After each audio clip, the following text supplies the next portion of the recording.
The exact second HOA Karen cut the internet line behind my shed, everything that had been stable in my life ruptured at once. A low mechanical rumble tore across the sky, deep enough to vibrate my ribs, as an unmarked military drone swept overhead without lights or markings. Inside the reinforced room beneath my shed, a hardened monitor flashed red and filled the space with a warning I had been trained to hope I would never see. Connection to Pentagon, secure feed lost. Initiating security protocol. I stood completely still as the system locked itself down, alarms muted but deadly serious, while my exterior cameras pulled up a live feed of HOA Karen crouched behind my property with garden shears in her hand. Her face was tight with satisfaction, the kind of smile people wear when they think they've enforced order. She snipped through the thick fiber line like she was cutting a weed, tossed it into her ridiculous pink tote bag, and nodded to herself as if she had just improved the neighborhood. She had no idea she had just interfered with federal communications infrastructure. She had no idea she had committed a crime that governments don't warn about twice. And the reason she did it was almost worse than the act itself. Before we move forward, drop a comment. Where are you watching from? She thought the cable was ugly. That was it. Not dangerous, not illegal, not suspicious in any informed way, just visually offensive to her sense of control. In that moment, watching her walk away from my shed like she'd completed a chore, I understood something with chilling clarity. This wasn't an accident waiting to happen. This was inevitability, finally cashing in. Because HOA Karen had always believed that anything she didn't like didn't deserve to exist.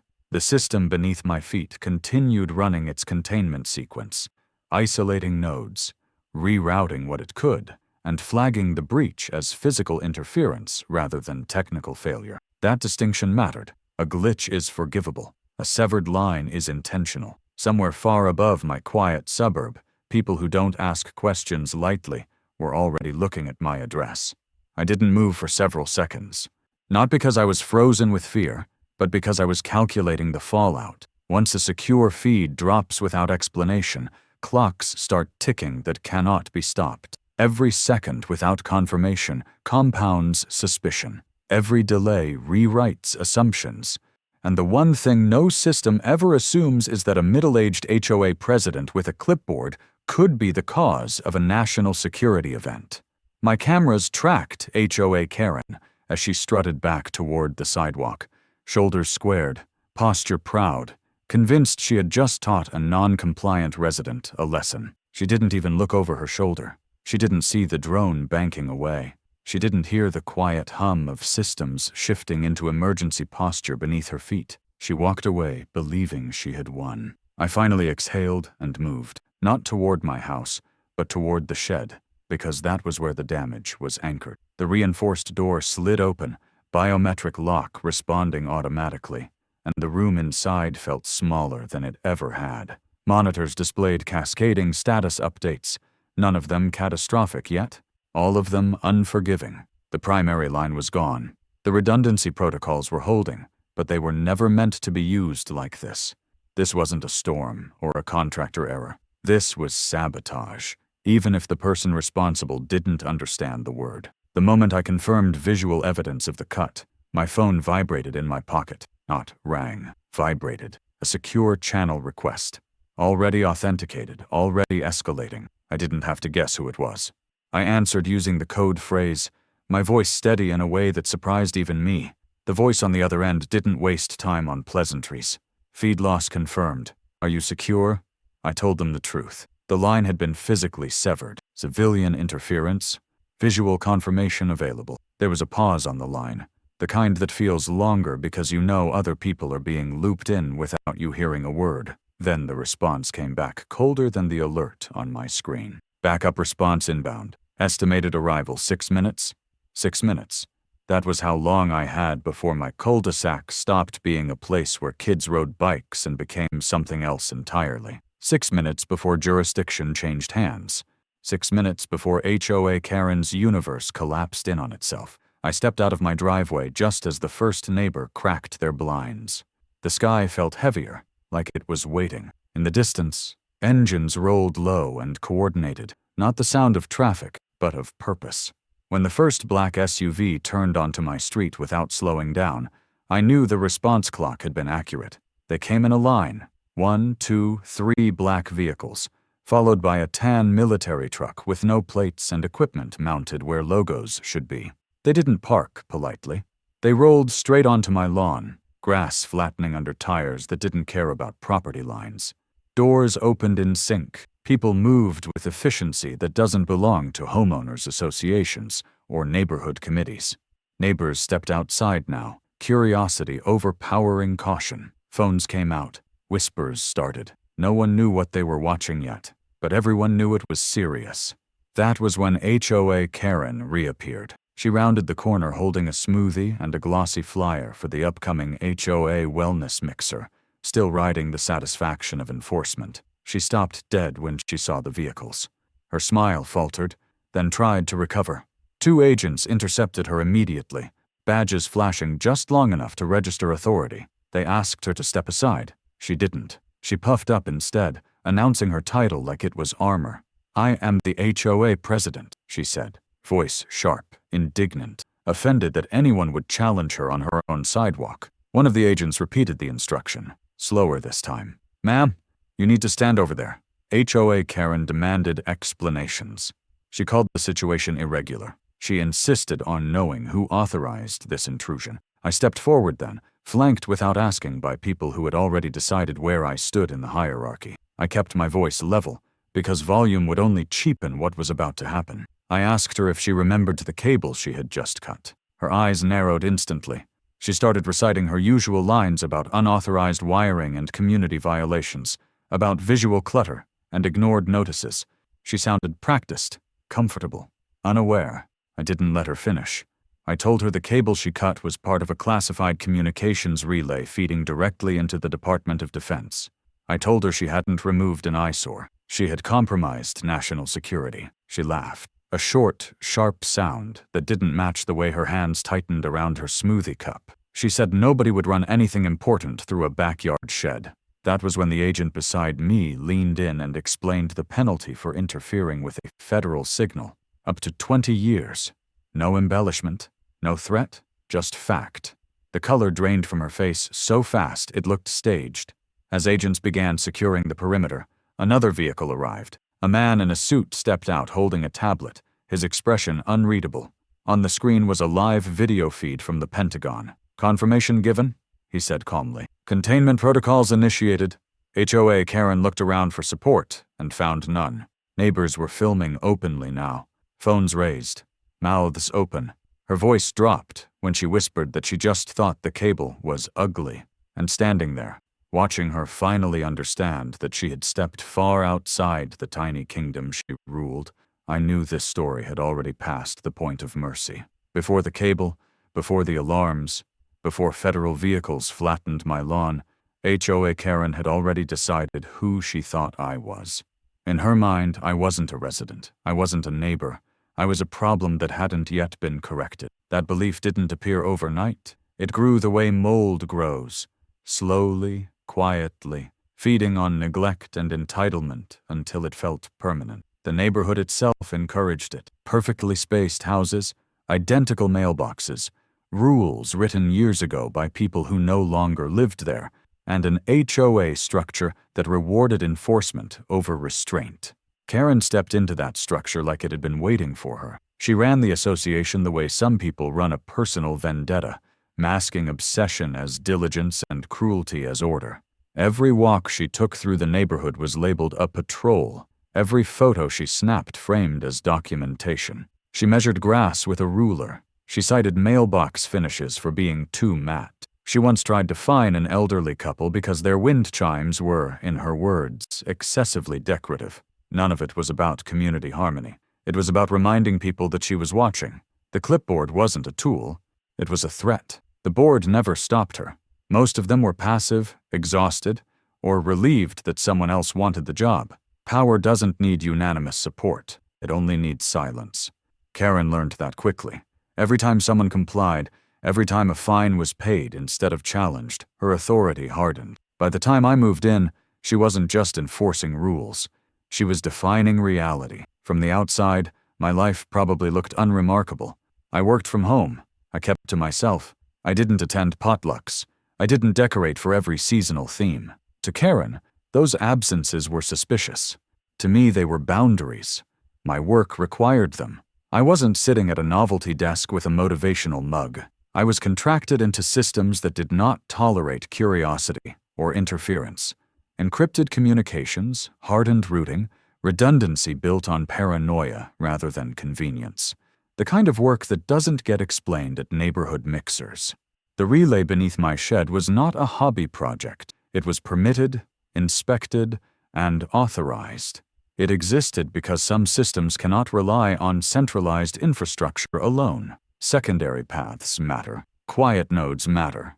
The shed was reinforced for a reason. The cable was shielded for a reason. The warning labels weren't decorative. They were there because someone, somewhere, had already imagined the worst and planned around it. What no one planned for was HOA Karen. She noticed the cable long before she touched it. I know this because the notices started appearing weeks earlier. Brightly printed violation letters taped to my door, accusing me of creating an eyesore with visible equipment. One included a photograph taken from inside my side yard, angled in a way that suggested she had physically pushed past landscaping to get the shot. She didn't ask what the cable was.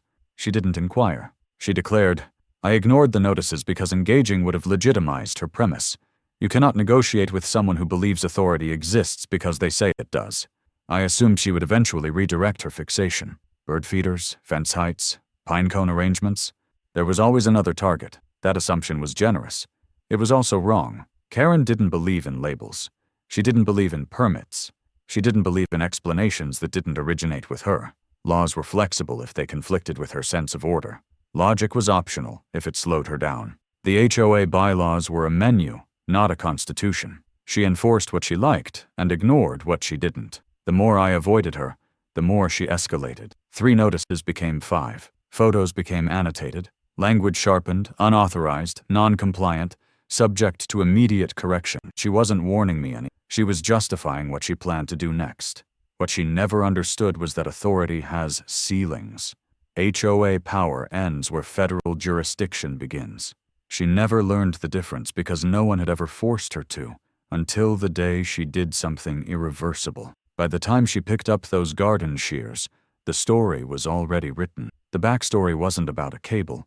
It was about a woman who had never been told no, operating inside a system that rewarded control and punished restraint. When she cut that line, she didn't just sever fiber. She collided with a boundary she didn't believe existed. And from that moment forward, everything she thought she controlled began slipping through her fingers. HOA Karen didn't wake up one morning and decide to become a tyrant. She evolved into one through repetition, reward, and the absence of resistance. The HOA structure gave her a script, and she learned how to weaponize every line of it. Titles mattered to her more than people. Procedure mattered more than intent. If a rule could be interpreted in a way that favored punishment, she chose that interpretation every time. If a bylaw was vague, she treated the vagueness as permission to decide. What she enforced was never consistency. It was dominance. Her power didn't come from the board. It came from paperwork. Violation notices arrived faster than conversations ever could. Fines were issued before explanations were requested. Appeals were technically allowed, but the process was designed to exhaust anyone who tried. Meetings were scheduled at inconvenient times, agendas were packed, and objections were reframed as disruptions. Karen controlled the tempo. She controlled the framing. And most importantly, she controlled the narrative of who was reasonable and who was not. She learned early that fear was more efficient than compliance. A single fine made an example. A public warning letter pinned to a door sent a message to everyone else. She didn't need to harass every resident. She only needed to make sure everyone knew she could. Over time, neighbors stopped challenging her, not because they agreed, but because resistance cost time, money, and peace. Karen understood that calculus perfectly. She relied on it. Her patrols weren't about inspection, they were about presence. Binoculars around her neck, phone in hand, clipboard tucked under her arm. She wanted to be seen watching. She wanted people to lower their voices when she passed. She wanted curtains to twitch. That was how she measured success. A quiet neighborhood wasn't harmonious to her. It was obedient. The HOA board meetings became performances. Karen spoke the most, interrupted freely, and summarized dissent in ways that stripped it of substance. If someone raised a concern, she reframed it as confusion. If someone pushed back, she questioned their motives. She cultivated the image of being the only adult in the room, the only one willing to do the hard work of enforcement. The board let her, because letting her meant they didn't have to do anything at all. I watched all of this from a distance, not out of fear, but out of calculation. Engaging her would have turned me into a project. I had seen how she operated. Attention was her fuel. The more someone protested, the more she escalated, framing each response as justification for further scrutiny. Silence to her was defiance, and defiance demanded correction. That was when she began to focus on me. It started with notes about compliance, then photos, then language that implied urgency. She cited aesthetics. She cited uniformity. She cited community standards without ever defining them. The cable behind my shed became her fixation because it was visible proof that something existed outside her control. She didn't know what it was, and that ignorance gnawed at her. To Karen, unknowns were threats. She began documenting my property with the intensity of an investigator. I later learned she had timestamps, angles, repeated shots taken at different times of day. She wasn't gathering information. She was building a case, even if she didn't yet know what the charge would be. The HOA framework gave her cover. She could always claim she was just enforcing policy. What she couldn't tolerate was my refusal to engage. Every ignored notice sharpened her resolve. Every unanswered accusation validated her belief that she was being challenged. In her mind, silence wasn't neutrality. It was disrespect. And disrespect, in her worldview, was the highest crime. The structure of the HOA didn't just allow this behavior, it encouraged it. There were no meaningful checks, no external oversight. Complaints were routed back through the same channels she controlled. The system assumed good faith because it was cheaper than accountability. Karen exploited that assumption relentlessly.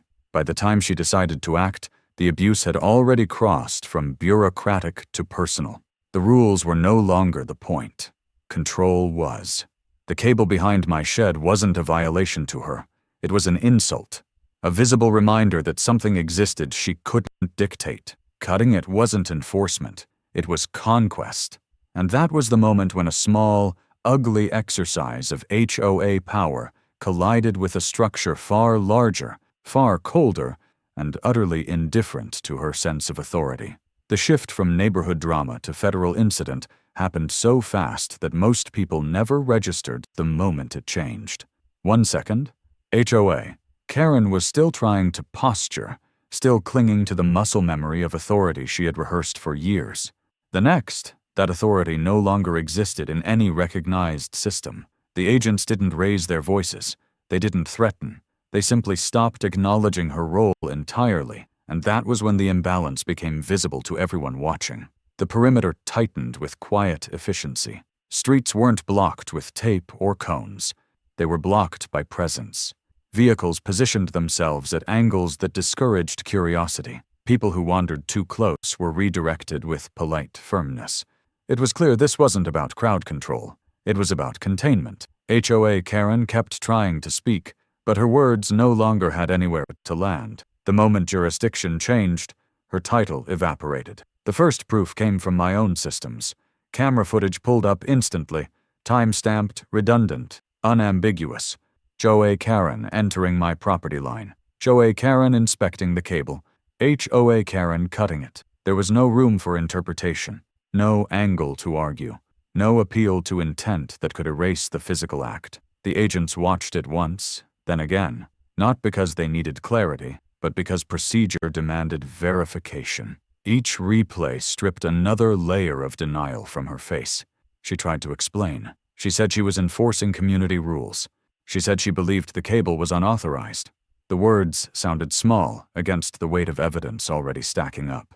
One agent asked her if she had verified ownership. She hadn't. Another asked if she had attempted contact. She hadn't. Each answer narrowed the space she had left to stand in. Then they started asking questions she wasn't prepared for. about how long she had been documenting properties, about why she had photographs stored on her phone that extended beyond public sidewalks, about why some images were taken repeatedly over weeks. She hesitated. She deflected. She claimed diligence. The agents didn't challenge her explanations.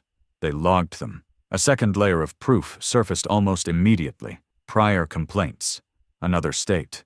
Another HOA. Similar patterns. Allegations of overreach, financial irregularities, unauthorized monitoring. None of it had resulted in charges back then. None of it had needed to. But now it painted a trajectory, not an anomaly. Karen's past wasn't isolated. It was consistent. As neighbors gathered closer, phones raised and murmurs spreading, the exposure became public. People recognized details they had dismissed before. The way she always seemed to know things. The timing of her notices. The specificity of her accusations. What had once felt invasive now felt predatory in hindsight. The real collapse began when financial records surfaced. Not immediately, but inevitably. Accounts tied to HOA activity that didn't reconcile. Fees that didn't track to expenditures. Payments routed through vague categories that obscured destination. The agents didn't accuse. They asked for clarification. Karen couldn't provide it. Then came the devices. Hidden microphones. Motion sensors placed where they didn't belong. Audio files cataloged and labeled. This wasn't casual monitoring. It was systematic. It had structure. It had intent. Residents weren't just being observed. They were being archived. The language changed again at that point. The agents stopped using words like inquiry and started using words like violation. Felony entered the conversation not as a threat, but as a classification. HOA Karen's posture collapsed inward. Her hands stopped gesturing. Her eyes stopped scanning for allies. The final proof didn't arrive with drama. It arrived quietly, through a cloud archive she didn't realize had been indexed. Files she thought were private, compartmentalized, safe. They weren't. Emails, logs, notes that revealed a pattern of coercion and control that extended far beyond neighborhood enforcement. She hadn't just documented behavior. She had used it. At that moment, the story was no longer about a cable. It was about a woman who had mistaken unchecked authority for immunity and left a trail of evidence behind her because no one had ever forced her to hide it properly. The discovery phase ended not with confrontation, but with certainty. The proof was complete. The confrontation did not explode the way people expect these things to. There was no shouting, no dramatic arrest announcement, no moment where HOA Karen was physically dragged from the scene. What happened instead was far more humiliating because it unfolded slowly, in full view of everyone she had ever intimidated. The agents continued working as if she were already irrelevant, and that indifference stripped her of the last illusion she had been clinging to. Authority only exists when others acknowledge it, and no one was acknowledging hers anymore. She tried to reinsert herself into the process by speaking louder, repeating her title, demanding to know who was in charge. Each attempt fell flat. Questions were redirected around her. Decisions were made without her input. When she tried to block an agent from entering her home, she was gently but firmly moved aside, the way one moves an obstacle rather than an opponent. The gesture was small, almost polite, and it broke something in her. You could see it happen in her face when she realized she could no longer stop anyone. Neighbors watched from driveways and sidewalks, the same people who had once lowered their voices when she passed. Phones stayed raised. Conversations stopped when new information surfaced. Every revelation spread through the crowd in ripples, not whispers. When word moved that financial fraud was being investigated, jaws tightened. When surveillance devices were mentioned, anger replaced curiosity. This wasn't entertainment anymore. This was vindication. HOA Karen attempted to regain footing by reframing herself as a victim. She claimed she had only acted in the community's best interest. She said she was trying to keep everyone safe. The words sounded rehearsed, but now they landed against evidence instead of silence. An agent asked her why safety required hidden microphones. She had no answer. Another asked why funds had been diverted. She tried to deflect. Each deflection was logged, not argued. The public collapse accelerated when her husband was brought into the process. Dave sat quietly at first, his posture shrinking as more information surfaced. When he finally spoke, it wasn't to defend her. It was to ask her to stop talking. That single sentence carried more weight than any accusation. It confirmed what everyone suspected, but had never heard aloud. Even at home, her authority had been tolerated, not respected. As more vehicles arrived, and additional personnel stepped into roles that didn't need explanation, the reality became unavoidable. This was no longer a local issue. This was a federal one, and HOA Karen was not a participant in it. She was the subject. When agents began cataloging items removed from her house, listing them aloud for documentation, each item sounded like another nail. Laptops, external drives, notebooks, each one taken without ceremony. Her attempts to assert process collapsed completely when she tried to cite HOA bylaws to challenge a search. The agent didn't laugh. He didn't argue. He simply told her those documents had no standing here. That sentence landed harder than any threat could have. It erased years of self-constructed power in a breath. The crowd shifted again when it became clear she was being detained. Not arrested yet, but contained, separated, monitored. The distinction didn't matter to the people watching. What mattered was that she was no longer free to move, to decide, to enforce. She stood rigid, arms crossed, eyes unfocused, as the world continued without her permission for the first time in years. By the time she was escorted toward the vehicle, the humiliation was complete. Not because she was being taken away, but because no one tried to stop it. No one argued on her behalf. No one invoked her name. She had ruled through fear, and fear does not create loyalty. It creates relief when it's gone. The confrontation ended not with noise, but with silence. HOA. Karen disappeared into the back seat of a vehicle that did not belong to her world, while the neighborhood she had dominated watched without a word. Her collapse wasn't dramatic. It was administrative, and that made it final. What followed Karen's removal was not chaos, but precision. The neighborhood didn't descend into confusion or argument. It transitioned into a different operating environment, one that no longer cared about appearances or petty authority. Federal systems don't retaliate emotionally. They respond methodically, with layers of verification, escalation, and long-term containment. That was the phase Karen had unknowingly triggered, and it was far more punishing than anything she had ever inflicted with a clipboard. Within hours, specialists replaced agents whose work was finished. The tone shifted again, quieter and more technical. The relay beneath my shed was evaluated not as a liability, but as an asset that had survived an unauthorized physical breach. That distinction mattered. Engineers mapped signal paths, verified integrity, and flagged the location for upgrade rather than shutdown. Karen had not damaged the system beyond repair. She had simply exposed herself to it. Legal experts entered the picture next. They didn't ask about motives. They asked about patterns. They reviewed years of behavior in compressed timelines, aligning her HOA actions with statutes she had never considered. Illegal surveillance, financial misrepresentation, interference with protected infrastructure.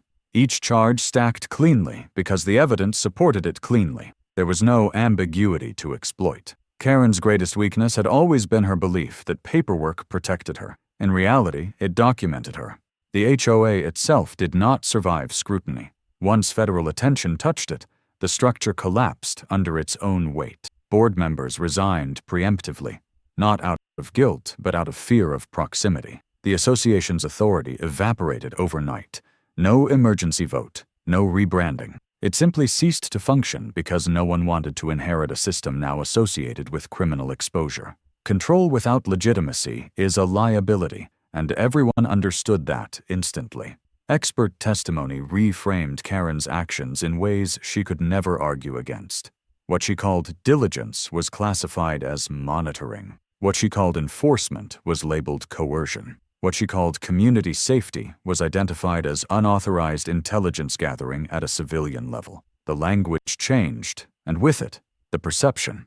Karen was no longer a difficult HOA president. She was a case study. The retaliation was not personal. It was procedural. Systems were upgraded. Oversight expanded. My property was reclassified, not because of what I had done, but because of what had been done to it. New safeguards were installed quietly, without explanation to neighbors who didn't need to know. The goal was not visibility, it was permanence. Karen's interference ensured that nothing like her would ever be able to touch that infrastructure again. Court proceedings followed a predictable arc. Motions were filed and denied. Arguments were attempted and dismantled. Karen's narrative shifted repeatedly, but the facts didn't. Each expert who took the stand spoke without emotion, without judgment, and without hesitation. That was what broke her. Not outrage, not condemnation. Indifference backed by proof. By the time sentencing approached, Karen's role in the story had been reduced to a reference point. She was no longer the center. She was an example. Her actions had triggered consequences that extended beyond her, reshaping policies, tightening oversight, and closing gaps she never knew existed. That was the real retaliation. The system learned from her, and it learned fast. When the experts finished, there was nothing left for Karen to say. No authority to reclaim, no process to manipulate, no audience willing to listen. The retaliation phase didn't end with punishment. It ended with absorption. Her power was not destroyed in a dramatic sense. It was neutralized, catalogued, and rendered irrelevant. Victory did not arrive with applause or celebration. It arrived the way truth usually does when it's finished its work, quietly and without asking for permission. The neighborhood didn't throw a party when Karen disappeared from it. There were no speeches, no announcements, no formal acknowledgments that something terrible had ended. Life simply resumed without her interference, and that absence said more than any confrontation ever could. The HOA never reformed. No one volunteered to rebuild it. The bylaws sat untouched, gathering dust in a filing cabinet that no longer mattered. People stopped asking who was in charge, because the answer had finally become obvious. No one needed to be. Without Karen's constant pressure, neighbors spoke freely again. They lingered outside. They laughed without checking windows. They fixed things because they wanted to, not because they were afraid of fines. My shed went back to being invisible. The systems beneath it ran silently, doing what they were designed to do without attracting attention. That was the highest compliment any infrastructure could receive. No one mentioned the cable anymore. No one asked questions. The line that had unraveled Karen's world no longer existed in conversation, and that erasure felt intentional. Karen's name surfaced once in a legal notice weeks later, buried between unrelated cases. No photograph, no headline, just a line of text confirming the sentence. 7 years. Possible parole. Administrative language stripped of drama. The woman who once dominated every interaction had been reduced to a docket entry. That was her final status. I never saw her again.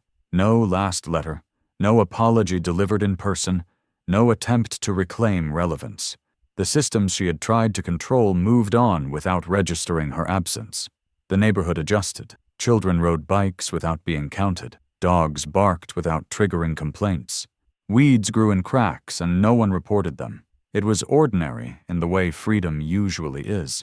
Sometimes I walk past the spot where she used to stand with her clipboard, measuring, judging, documenting. There is nothing there now. No marker, no reminder, just pavement and the sound of normal life moving through it. Authority that depends on fear leaves no monument when it's gone. Karen believed control was permanent because no one had ever taken it from her. She thought rules made her powerful. She thought attention made her important. In the end, all it took was one quiet mistake and a system that did not recognize her voice to erase everything she built. No one argued after that.